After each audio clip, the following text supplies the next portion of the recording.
আসসালামু আলাইকুম ওয়া রাহমাতুল্লাহি ওয়া বারাকাতুহু।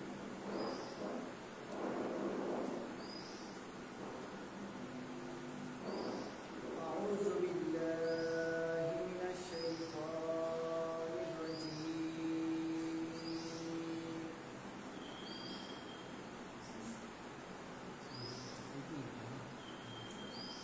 বিবরকতি বিসমিল্লাহির রাহমানির রাহিম।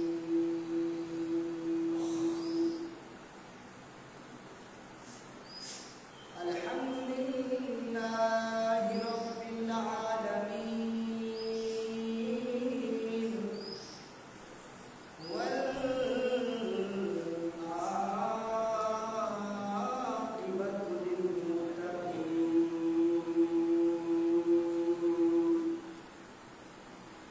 ওয়াসসালাতু ওয়াসসালামু আলা سيدنا أشرف الأنبياء والمرسلين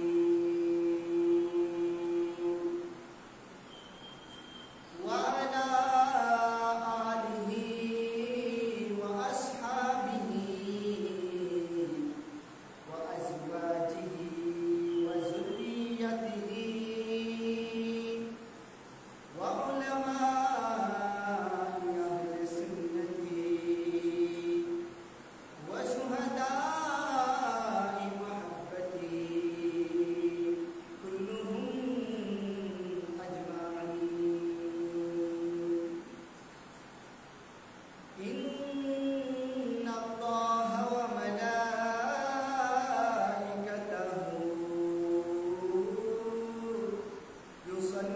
يصلون على النبي يا أيها الذين آمنوا صلوا عليه وسلموا تسليما.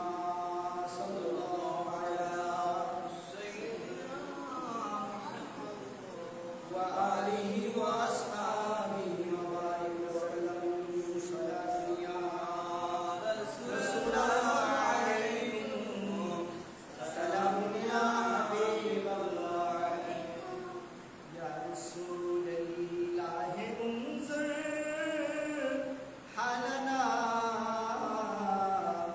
يا حبيب الله اسمع قالنا.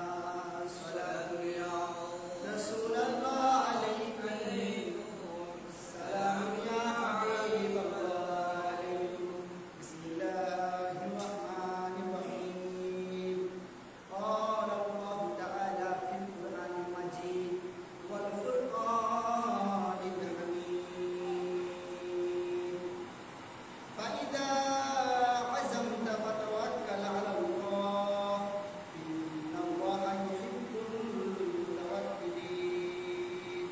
صدق الله مولانا العظيم.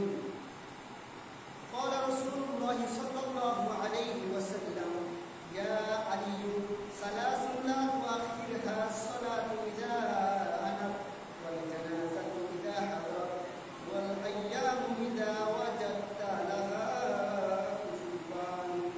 وصدق رسوله النبي الأمين المكين الكريم ونحن على ذلك لمن الشاهدين والشاكرين. مولاي صل وسلم وبارك عليه. ঐতিহ্যবাহী ফটিকছড়ি উপজেলার দালানি ইউনিয়নের উসমানাবাদ গ্রামের অন্তর্গত শাহ শফিকুল ফকিরবাড়ি জামে মসজিদে পবিত্র মাহে মুহররমুল হারাম শরীফের চতুর্থ জুমা আদায়ের লক্ষ্যে আগত সম্মানিত মুসলিম কিরাম, মুরব্বিয়ান নিজাম, যুবক ভাইরা, পর্দার আড়ালে মুসলিম খাওয়াতিন মা ও বোনেরা, আসসালামু আলাইকুম ওয়া রাহমাতুল্লাহি ওয়া বারাকাতুহু। সর্বপ্রথম মহাবুবুল আলমের দরবারে অফুরন্ত অগণিত শুকরিয়া আদায় করছি, যে রব্বুল আলামিন বড় দয়া এবং মেহেরবান করে আমাদের মতো গুনাহগারদেরকে আল্লাহর পবিত্র ঘর মসজিদে উপস্থিত হওয়ার সৌভাগ্য দিয়েছেন। আলহামদুলিল্লাহ। সাথে সাথে অসংখ্য অগণিত দুরূদ ও সালামের নজরানা পেশ করছি মাক্কায় নামদার তাজদার মদিনা কামলিওয়ালা নবী আয়াতুল নবী রাসূল পাক সাল্লাল্লাহু আলাইহি ওয়াসাল্লাম নূরানি কদম মুবারকে যে রাসূল পাক সাল্লাল্লাহু আলাইহি ওয়াসাল্লামের সদকায় রব্বুল আলামিন আমাদেরকে সর্বশ্রেষ্ঠ উম্মত বানিয়েছেন। আলহামদুলিল্লাহ। সাথে সাথে শ্রদ্ধা করে স্মরণ করছি রব্বুল আলামিনের সে সমস্ত সৌভাগ্যবান বান্দাদেরকে, আউলিয়া কেরামদেরকে, যাদের বিনিময়ে আমরা ইসলাম পেয়েছি। আলহামদুলিল্লাহ। সম্মানিত মুসলিম কেরাম, গত জুমায় আমি আপনাদের সামনে উপস্থিত হয়েছিলাম, আপনাদের সাথে জুমা আদায় করা সম্ভব হয়েছে। আমি গুনাহগার, কোনো ইলম কিংবা আমল নাই। আমার উস্তাদ উস্তাদে মুকাররম হযরতুল হাজ আল্লামা আব্দুল মুত্তালিব কাসেমি মুনতাজিরুল আলী হুজুর, উনি অসুস্থ থাকায় হুজুর আমাকে নির্দেশ দিয়েছেন। সেজন্য হুজুরের নির্দেশ এবং জামিয়া আহমদিয়া সুন্নিয়া আলিয়ার একজন নগণ্য ছাত্র হিসেবে সে জামিয়া সদকায় আমি এখানে এসে দাঁড়িয়েছি। রব্বুল আলামিনের যদি মেহেরবানি হয় তাইলে আমি আপনাদের সামনে কিছুক্ষণ আলোচনা করার চেষ্টা করব ইনশাআল্লাহ। সম্মানিত মুসলিম কেরাম, আমি শুরুতে একটি আয়াত কারিমা তেলাওয়াত করেছি, যে আয়াত কারিমাটি পবিত্র কোরআনের ৩ নম্বর সূরা সূরাতুল আল ইমরানের ১৫৯ নম্বর আয়াত। রব্বুল আলামিন বলছেন, ফাইজা আযামতা ফাতাওয়াক্কাল আলাল্লাহ ইন্নাল্লাহা ইউহিব্বুল মুতাওয়াক্কিলিন। আল্লাহ পাক রব্বুল আলামিন বলছেন, যখন তোমরা সংকল্প করবে, নিয়ম করবে কোনো একটা কাজের, তখন তোমরা আল্লাহর উপর তাওয়াক্কুল করবে। সুবহানাল্লাহ। আল্লাহ পাক রব্বুল আলামিন আমাদেরকে শিখিয়ে দিচ্ছেন, যখন তোমরা কোনো একটা কাজের সংকল্প করবে তখন আল্লাহর উপর তাওয়াক্কুল করবে। তো তাওয়াক্কুলটা কি? তাওয়াক্কুল হচ্ছে সম্পূর্ণরূপে কাজে কর্মে চলাফেরায় জীবনের প্রতিটা ক্ষেত্রে একমাত্র আল্লাহর উপর ভরসা রাখা। সুবহানাল্লাহ। একমাত্র আল্লাহর উপর ভরসা রেখে আমাদের জীবন অতিবাহিত করার নাম হচ্ছে তাওয়াক্কুল। সুবহানাল্লাহ। সম্মানিত মুসলিম কেরাম, আল্লাহ পাক রব্বুল আলামিনের উপর বলছেন, ইন্নাল্লাহা ইউহিব্বুল মুতাওয়াক্কিলিন। আল্লাহ পাক রব্বুল আলামিন যারা তাকওয়া অবলম্বন করে তাদেরকে ভালোবাসেন। সুবহানাল্লাহ। এবার আসুন তাকওয়া কি সেটা আমি আপনাদেরকে একটা প্র্যাকটিক্যাল উদাহরণ দিয়ে বুঝাই। কিছুদিন আগে যে আমাদের এসএসসি এবং দাখিল পরীক্ষার রেজাল্ট দিয়েছে, আমাদের পরিচিতদের মধ্যে আমাদের ছেলে মেয়ে ভাই অনেকে পরীক্ষা দিয়েছে। তো পরীক্ষা যারা দিয়েছেন তাদের মধ্যে 2 ধরনের স্টুডেন্ট আছে। এক শ্রেণী হচ্ছে যারা পরিপূর্ণ প্রস্তুতি নিয়ে পরীক্ষায় বসেছে, পরিপূর্ণ প্রস্তুতি নিয়ে পরীক্ষা দিতে গেছে। এরকম স্টুডেন্ট আছে যারা রাতে 10টা 11টা পর্যন্ত পরীক্ষা দিয়েছে, করেছে, এরপর পরীক্ষা দিয়েছে। পরীক্ষার হলে বসার পর ওই স্টুডেন্টটা নিয়োগ করছে যে আমি আল্লাহর উপর তাওয়াক্কুল করলাম, আল্লাহর উপর আমি যদি চান তাহলে আমার পরীক্ষা সহজ হবে।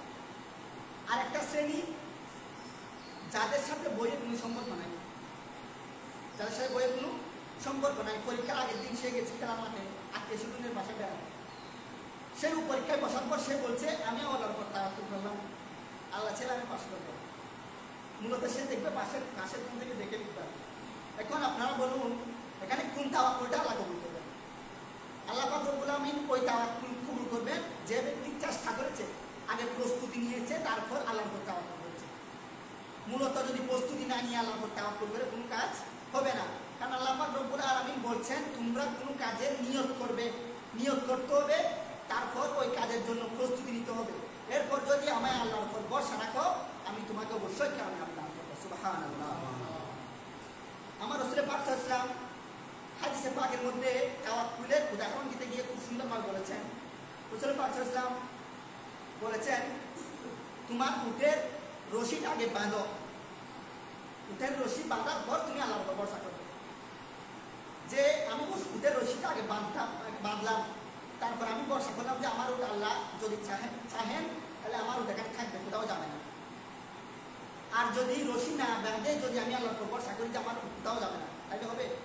রশি যদি না বাঁধি তাহলে আমার উট চলে যাবে। আমি রশি বাঁধা ছাড়া যদি তাওয়াক্কুল করলাম তাহলে ওই তাওয়াক্কুলের মানে হচ্ছে আমার উটটা থাকবে না। সেজন্য রাসূল পাক সাল্লাল্লাহু আলাইহি ওয়াসাল্লাম বলছেন যে আগে উটের রশি বাঁধতে হবে, বাঁধার পর তারপর আল্লাহর উপর তাওয়াক্কুল করবে যে আল্লাহ যদি চান তাহলে আমার উট এখানে থাকবে, হারিয়ে যাবে না। সুবহানাল্লাহ। এই কথার মাধ্যমে আল্লাহ আমাদেরকে বুঝিয়েছেন যে রাসূল পাক সাল্লাল্লাহু আলাইহি ওয়াসাল্লাম আমাদেরকে বলেছেন যে আগে তোমরা প্রস্তুতি নাও, তারপর আল্লাহর উপর তাওয়াক্কুল করো। সুবহানাল্লাহ। এরপর সূরাতুল মায়েদা পবিত্র কোরআনের 5 নম্বর সূরা 23 নম্বর আয়াত আল্লাহ পাক রব্বুল আলামিন বলছেন ওয়া আলাল্লাহি ফাতাওয়াক্কালু ইন কুনতুম মুমিনিন। আল্লাহ পাক রব্বুল আলামিন বলছেন যে মুমিন, যদি তোমরা মুমিন হও তাহলে তোমরা আল্লাহর উপর তাওয়াক্কুল করো। সুবহানাল্লাহ। আল্লাহ পাক রব্বুল আলামিন বলছেন যে মুমিন যদি হয়ে থাকো তাহলে আল্লাহর উপর ভরসা রাখবে, তাওয়াক্কুল করবে। কারণ মুমিন ছাড়া কেউ আল্লাহর উপর ভরসা করতে পারবে না। শুধু মুমিন না, ইমানের যদি দুর্বলতা থাকে, পরিপূর্ণ মুমিন যদি না হয়, সেও আল্লাহর প্রতি বিশ্বাস রাখতে পারে না। আমাদের মধ্যে অনেকে আছে যে একটু বিপদ হলে আল্লাহ আমাকে সব বিপদ দিচ্ছে, আল্লাহ আমাকে দেখেছে শুধু বিপদ দেওয়ার জন্য, আমার উপর সব এভাবে করে, এগুলো আল্লাহ অসন্তুষ্ট হবে। এই ধরনের কথাগুলো কুফরি, এই ধরনের কথা বলা যাবে না। আল্লাহ সর্বোত্তম পরিকল্পনাকারী, আল্লাহ সর্বোত্তম পরিকল্পনাকারী। আল্লাহ আমাদের জন্য যা ভালো তাই আমাদেরকে দান করেন। বিপদ যদি আসে অবশ্যই আমাদেরকে ধৈর্য ধারণ করতে হবে। ধৈর্যের আলোচনা করে যাচ্ছি আমি। তো আল্লাহ এমন কতগুলো বান্দা আছে যেগুলো আল্লাহর প্রতি এমন বিশ্বাস রাখে যে আল্লাহ পাক রব্বুল আলামিন তারা ওলি হয়ে যায়। সুবহানাল্লাহ। যে হযরত গৌসুল আযম মাজমাদারি আহমদুল্লাহ মাজমাদারি রাহমাতুল্লাহি আলাইহি, ওনার একটা ঘটনা আমার স্মরণ পড়ছে। একদিন খুব বেশি তুফান হচ্ছে, ঘূর্ণিঝড়, ওনার ঘরটা একেবারে জরাজীর্ণ পড়ে যাবে অবস্থায়। তো স্বাভাবিকভাবে উত্তর দিক থেকে বাতাস আছে, আমরা ঠেস দিব হচ্ছে দক্ষিণ দিক থেকে, এদিক থেকে ঠেস দিব যাতে আমার ঘরটা না পড়ে। তো গৌসুল আযম মাজমাদারি রাহমাতুল্লাহি একটা বাঁশ নিয়ে যেদিক থেকে বাতাস আসছে সেদিক থেকে দিচ্ছেন ঠেস। তো মানুষ প্রশ্ন করেছে যে আপনি এদিক থেকে ঠেস দিচ্ছেন কেন, আপনার ঘর তো এদিক থেকে বাতাস থেকে ঘুরে নিয়ে যাবে। উনি বলতেছেন যে যিনি ঝড় দিচ্ছেন তিনি আমাকে ইবাদত করবেন। সুবহানাল্লাহ। বাতাস দিচ্ছেন যিনি বাতাস দিচ্ছেন উনি আমাকে আমার ঘরকে ইবাদত করবেন। সুবহানাল্লাহ। এটা হচ্ছে তাওয়াক্কুল, আল্লাহর প্রতি বিশ্বাস। এই ধরনের তাওয়াক্কুল এটা সবার জন্য না, আমাদের জন্য এই ধরনের তাওয়াক্কুল আসে না। আমরা এই ধরনের তাওয়াক্কুলকে অনেক আগে নিতে হবে, কারণ আমরা ওই পর্যায়ে পৌঁছাতে পারি না। সেজন্য আমাদেরকে আগে প্রস্তুতি নিতে হবে। প্রস্তুতি সম্পন্ন করার পর পরবর্তীতে আল্লাহর উপর ভরসা রাখতে হবে। সুবহানাল্লাহ। আল্লাহ পাক রব্বুল আলামিন যে বলছেন ইন্নাল্লাহা ইউহিব্বুল মুতাওয়াক্কিলিন। আল্লাহ পাক রব্বুল আলামিন তাওয়াক্কুল যারা করেন তাদেরকে ভালোবাসেন। আল্লাহ কাদেরকে ভালোবাসেন? যাদের উপর আল্লাহ সন্তুষ্ট। আল্লাহ কাদের উপর সন্তুষ্ট? তিরমিজি শরীফ হাদিস নাম্বার 2414। উম্মুল মুমিনিন হযরত আয়েশা সিদ্দিকা রাদিয়াল্লাহু তাআলা আনহা, আমার রাসূল পাক সাল্লাল্লাহু আলাইহি ওয়াসাল্লামের স্ত্রী, মুমিনদের মা, উনাকে চিঠি লিখলেন হযরত মুআবিয়া রাদিয়াল্লাহু তাআলা আনহু, রাসূল পাক সাল্লাল্লাহু আলাইহি ওয়াসাল্লামের সাহাবী। উনি একদিন চিঠি লিখছেন যে মিন আহলিল মাদিনাতি ক্বাল, মদিনার এক লোক হাদিসটা বর্ণনা করতেছেন। কাতাবা মুআবিয়াতু ইলা আয়েশাতা উম্মুল মুমিনিন রাদিয়াল্লাহু তাআলা আনহা। হযরত মুআবিয়া রাদিয়াল্লাহু তাআলা আনহু উম্মুল মুমিনিন হযরত আয়েশা সিদ্দিকা রাদিয়াল্লাহু তাআলা আনহার কাছে চিঠি লিখছেন আনি তুবি ইলাইয়া কিতাবান তুসিনি ফিহি ওয়ালা তুকসিরি আলাইয়া। উনি বলতেছেন যে আমাকে একটি উপদেশ দিন, হে আম্মা জান আয়েশা সিদ্দিকা রাদিয়াল্লাহু তাআলা আনহা, আমাকে একটা উপদেশ দিন, নসিহত করুন, যে নসিহতটা খুব বেশি বড় হবে না, ছোট নসিহত, ছোট উপদেশ, কিন্তু আমি আমল করতে পারবো। সুবহানাল্লাহ। বেশি বড় হবে না, ছোট নসিহত, যেটা আমি আমল করতে পারবো, ওইরকম একটি নসিহত। আমাদের জীবনে নসিহতের দরকার আছে না, পরামর্শের দরকার হয়, আমাদের বিভিন্ন সমস্যা করলে পরামর্শের দরকার হয়। উনিও পরামর্শ চাচ্ছেন। ফাকাতাবাত আয়েশাতু রাদিয়াল্লাহু তাআলা আনহা ইলা মুআবিয়া। আয়েশা রাদিয়াল্লাহু তাআলা আনহা ওই চিঠির বিপরীতে উত্তর দিচ্ছেন। উনি বলতেছেন সালামুন আলাইকা, প্রথমে আপনার প্রতি আমার সালাম। আম্মা বাদ ফাইন্নী সামিতু রাসূলুল্লাহি সাল্লাল্লাহু আলাইহি ওয়াসাল্লাম ইয়াকুল। দেখুন, উনি নিজের থেকে উপদেশ দিচ্ছেন না। সাহাবায়ে কেরামের একটা আদর্শ দেখেন, ওনার নিজেদের থেকে কোনো কথা বলেন না। উনি বলতেছেন যে আমি রাসূল পাক সাল্লাল্লাহু আলাইহি ওয়াসাল্লামকে বলতে শুনেছি। সুবহানাল্লাহ। উনি নিজে থেকে উপদেশ দিচ্ছেন না, উনি বলতেছেন যে আমি আমার রাসূলকে বলতে শুনেছি। উপদেশটা ওনাকে দিচ্ছেন। কি বলতে শুনেছেন? মানিক তামাসা রিদা আল্লাহ বিসাখাতিন নাস কাফাহুল্লাহু মুনাতুন নাস। উনি বলতেছেন যে ব্যক্তি আল্লাহর সন্তুষ্টির উদ্দেশ্যে কোনো একটা কাজ করে যেটাতে মানুষ অসন্তুষ্ট হয়, কোনো একটা মানুষ আমার উপর নারাজ হবে, ওই কাজটা আমি করতেছি একমাত্র আল্লাহর সন্তুষ্টির জন্য। সুবহানাল্লাহ। এই ধরনের কাজ যে করে তাকে আল্লাহ পাক রব্বুল আলামিন ওই ব্যক্তির জিম্মাদার আল্লাহ পাক রব্বুল আলামিন। সুবহানাল্লাহ। যে আয়েশা সিদ্দিকা রাদিয়াল্লাহু তাআলা বলছেন, আমার রাসূল বলেছেন, যে ব্যক্তি আল্লাহর সন্তুষ্টির উদ্দেশ্যে মানুষ নারাজ হলেও আল্লাহর সন্তুষ্টির উদ্দেশ্যে কাজ করে কোনো একটা কাজ, ওই ব্যক্তির যাবতীয় জিম্মাদার হয়ে যান আল্লাহ। সুবহানাল্লাহ। এবার আসুন, কোনো ব্যক্তির জিম্মাদার যদি আল্লাহ হয়, তার কোনো ভয় আছে? তার কোনো বিপদ আছে? এর বিপদ আবার বলছেন, এরপর বলছেন ওয়ামানি তামাসারিদা আন্নাস বিসাখাতিল্লাহি ওয়াকালাহুল্লাহু ইলান নাস। যে ব্যক্তি মানুষের সন্তুষ্টির জন্য আল্লাহ অসন্তুষ্ট হয় এমন কাজ করে থাকে, মানুষকে খুশি করার জন্য আল্লাহ অসন্তুষ্ট হন এমন কাজ করে থাকেন, তাইলে ওই ব্যক্তিকে আল্লাহ দুনিয়ার জিম্মায় ছেড়ে দেন। নাউজুবিল্লাহ। ওই ব্যক্তিকে আল্লাহ মানুষের জিম্মায় ছেড়ে দেন, যে ওই ব্যক্তির জিম্মাদারি মানুষের হাতে, আমার হাতে না, কারণ সে মানুষকে খুশি করতে চেয়েছে। প্রেক্ষাপট দেখবেন, আমাদের দেশের রাজনীতি দেখলে দেখবেন এমন মানুষ আছে যারা রাজনীতি করত, নেতাদেরকে খুশি করার জন্য তারা এমন কাজ করেছে যাতে অসন্তুষ্ট হয়, সময় বদলিয়েছে, এমন দেখবেন এখন তারা করে থাকতে পারছে না। ক্ষমতা সবসময় একজনের কাছে থাকে না। আমাদের দেশের ক্ষমতা ছিল, এরপর একজন আসবে, এরপর একজন আসবে, কিন্তু মনে রাখতে হবে এমন কোন কাজ করা যাবে না যেটাতে আল্লাহ অসন্তুষ্ট হয়। যদি আল্লাহ অসন্তুষ্ট হয় তাইলে ওই ব্যক্তির জিম্মাদারি দুনিয়ার পর ছেড়ে দেন, তখন সুসময়ে বাদশাহী করলেও অসময়ে করে তাকানোর জায়গা থাকে না। সেজন্য আমাদেরকে মনে রাখতে হবে আমাদের কাজকর্ম হতে হবে মাত্র কাজ করার জন্য, আল্লাহ সন্তুষ্টির জন্য। আল্লাহ আমাদেরকে আমার দ্বারা তৌফিক দান করুন, আমিন। সম্মানিত মুসলিম কেরাম, সর্বশেষ একটি হাদিস, তিরমিজি শরীফ হাদিস নাম্বার 171। রাসূলুল্লাহ সাল্লাল্লাহু আলাইহি ওয়াসাল্লাম বলেছেন, ইয়া আলিয়ু সালাসুন লা তুআখিরহা সালাত ইদা আনাত। আলী রাদিয়াল্লাহু আনহু বলছেন, যখন নামাজের সময় হবে তোমরা দেরি করিও না। সুবহানাল্লাহ।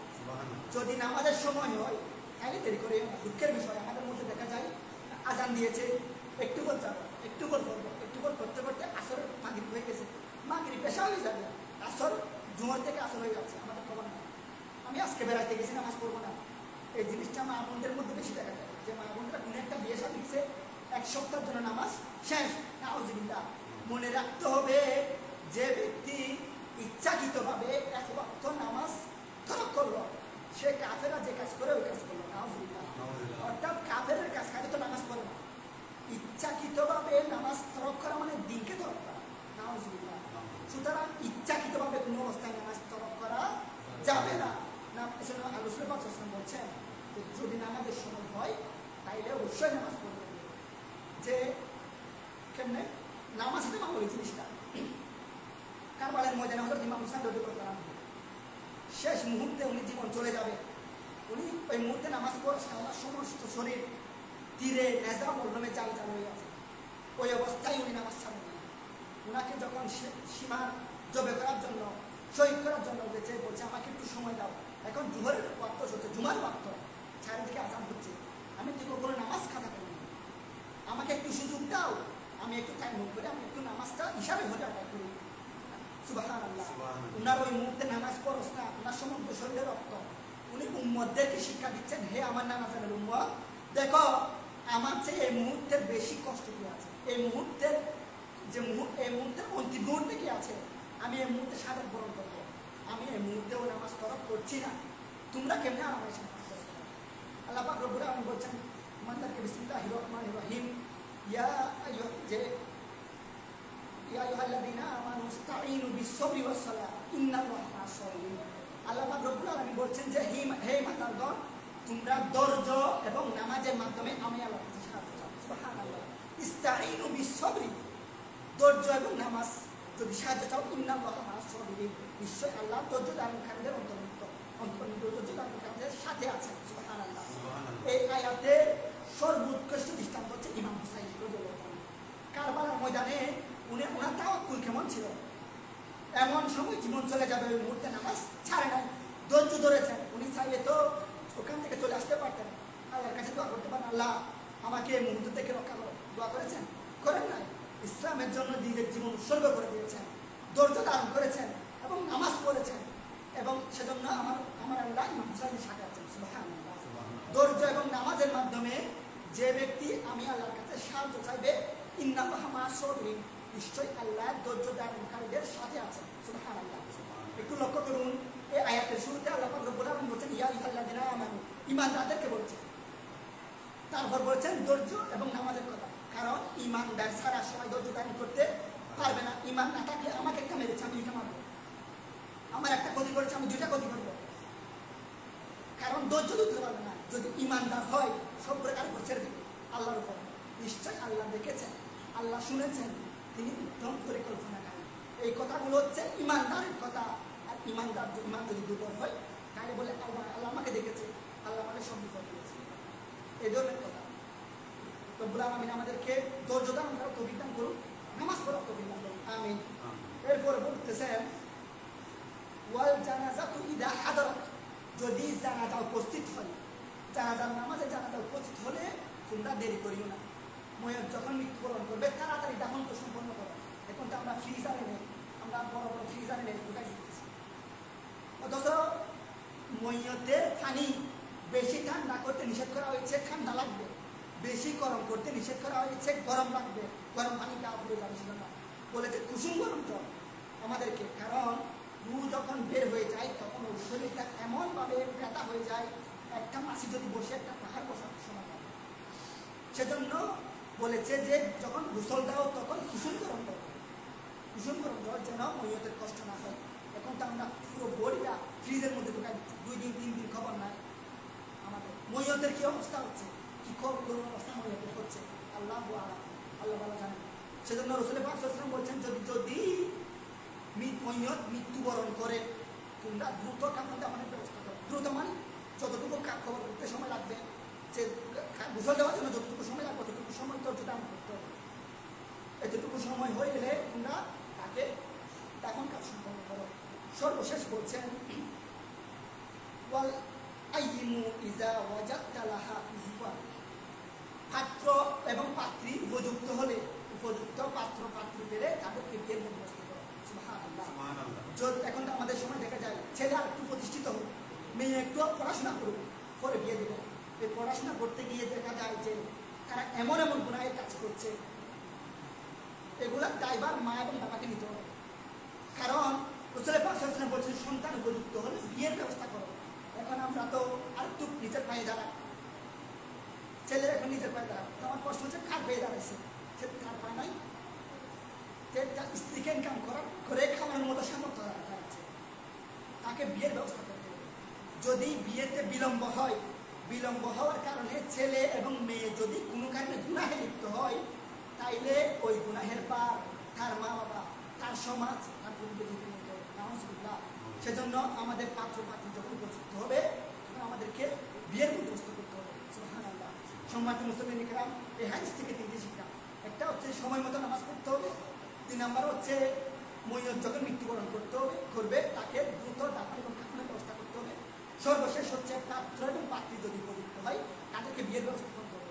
রব্বুল আলামিন আমাদেরকে আমল করার তৌফিক দান করুন, আমিন। ওয়া আখিরু দাওয়ানা আলহামদুলিল্লাহি রাব্বিল আলামিন। আসসালামু আলাইকুম।